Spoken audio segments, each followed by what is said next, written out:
boy, CrowdStrike reality check and the return of the blue screen of death. So yeah, up bright and early this morning, only operating on a few hours sleep. Thanks Donald Trump for the extra long speech, by the way. Anyway, neither here nor there.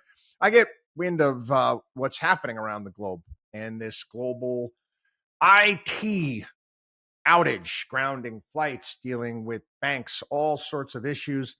Again, with Microsoft Windows devices. The blue screen of death is one of the reasons why I left Microsoft computers years ago, and we do everything on Apple's platform. However, neither here nor let's put that aside. Yeah, this wasn't a matter of if, it was a matter of when. I want to go back in time. I remember when General Motors was really pushing out. I can't remember the exact year it was. I think it was going back to like 2007, maybe 2006, 2007, when it was all the rage, their OnStar device. Hello, OnStar. You press that little button. Yeah, I that thing made me nervous. Made me nervous because the reality is that, you figured out that the people at OnStar could shut your car off if they wanted to. They could press a button and basically disable your car. And again, I found that a bit troubling, being my libertarian bent, if you will, and not having much trust in the government. I mean, again, back then I didn't have much trust in the government. Today, forget about it. Zero. Anyway, neither here nor there. I warned about this over the years and how we've got this grand desire. It's this problem. We were, like stupid sheep. The country goes in, business go in. They all go as hard as they can, stampeding in one direction off a cliff without, taking a deep breath and saying, wait a second. Is this really a good idea? Is this really a good idea to put all of these systems that we rely on the internet that people can get in remotely? Again, is it a good idea to put the water supply, electricity, a myriad of things, okay, that we rely on? Do you think it's smart to have them online? Now, again, let's think this way. If you were designing a city, let's say we'll go back to the Middle Ages. We'll go even prior to that. It doesn't matter. I'll give you an example, okay? The last fully walled in city. It's unbelievable spot. It's in Rhodes, Greece. Unbelievable place. Walled in city, has a moat around it. They had the entrances there and the bridges you had to take. They were basically protecting from invaders from getting in. On things like water supply, electricity, airlines, whatever it may be.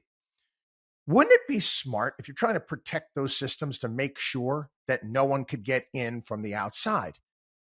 Wouldn't it be much better to have an intranet? Now, I tell you what we did. We used to use this god-awful, I hated it, contact manager software, but it only ran on Windows. And I had it up with the blue screen of death. I had it, but again, I didn't want to convert at the time. We hadn't figured it out yet. So I actually, had a separate system set up where the contact management software was separate from all of our banking stuff because I didn't want them to touch. I wanted to have, in essence, a protection and intranet around things so no one could get in. No one could mess with anything. We don't have that now. And we need it. And what's fascinating too is people do this to themselves in their own homes, which quite frankly, I don't understand. They have all of the, these new appliances for your home. For example, you get refrigerators that are online, and you got the commercials out there. Oh, you can have your refrigerator tell you when you need certain groceries. Why do you need that? Or your stove, and you can tell it to preheat the oven from your phone or your thermostat. Why? Built in my house in Florida, and the electronics guy, his doing all of our wiring and internet and all that stuff. He's like, well, if you want to have a smart home and you want to be able to control the lights and do all that stuff, I'm like, no, completely not necessary. Nope. I don't want anybody from the outside being able to get into my fridge, mess with my thermostat, or anything. Okay, well, again, some hacker wants to shut down my bloody Sonos entertainment system. Who cares? Okay? People messing around with my fridge, messing around with my thermostat. I don't want that. We do these silly things to ourselves all the time without thinking, down the road, how this could affect stuff. I mean, it's very simple. Don't tell me that the airlines couldn't have a separate system where they're just communicating within themselves, not allowing outside, not allowing the internet in. They have an intranet. It'd be a hell of a lot safer. Now, again, they're not even saying this was a hack. Saw an interview this morning with the CEO of CrowdStrike. It was a bug in the software. A bug is what you're saying. A bug.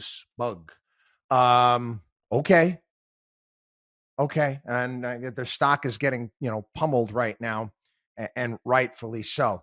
But again, I don't know. I don't know if this will be a wake-up call. I have a friend that works in cloud services for obviously a Microsoft competitor, works for Google. And I told him, because we were talking about this, I said, this is what you guys need to do. And they said, yeah, we're starting to think that way and develop it as well. This is the way to go.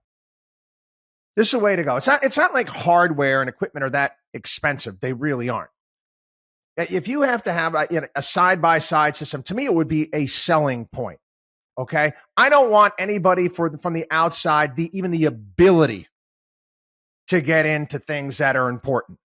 That to me would be a surefire way. They talk about hackers all the time. Again, and there's a whole industry around it, and rightfully so. You got to protect against hackers. You know how you make something unhackable? Well, again, you make it unhackable. Can't get in. WatchDog on WallStreet.com.